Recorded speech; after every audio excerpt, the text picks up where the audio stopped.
The journey of ego death is a paradox, a profound tension between the ego's inherent drive to act and the necessity of surrender.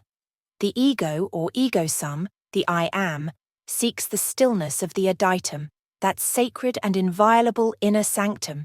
Yet this pursuit is fraught with contradiction. The ego, propelled by its own voluntas, will, must relinquish the very act of willing to enter the stillness it desires. How then can one choose to dissolve the chooser? How can the self, so defined by its striving, willingly cease to strive? In the mystical traditions, the aditum is not a place one enters through force or effort, vis, but through surrender, remissio. The ego's nature is to seek, to define, to categorize, to impose distinctions, discretio. Yet the aditum lies beyond all distinctions, beyond the grasp of the finite self. It is the realm of the infinite, infinitas, where the boundaries of the self, ipsum ego, dissolve.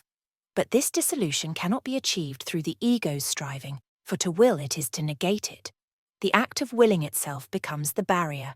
The infinitesimal, the smallest, the barely existent, becomes the mirror of this state. It is the threshold where the ego, in its dissolution, approaches the ego mortuus, the death of the self. Yet this is not annihilation, nihilatio. It is a return, reditus, a reabsorption into the unum, the one that has always been. The ego does not vanish into nothingness but into everythingness, into the undifferentiated whole. Thus, the path to ego death is not through the way of will, via voluntatis, but through the way of silence, via silentii. It is only in ceasing to seek that one finds, only in yielding that one enters, only in letting go of ego-sum that one experiences the true sum, the being that lies beyond the self. The paradox resolves itself in surrender.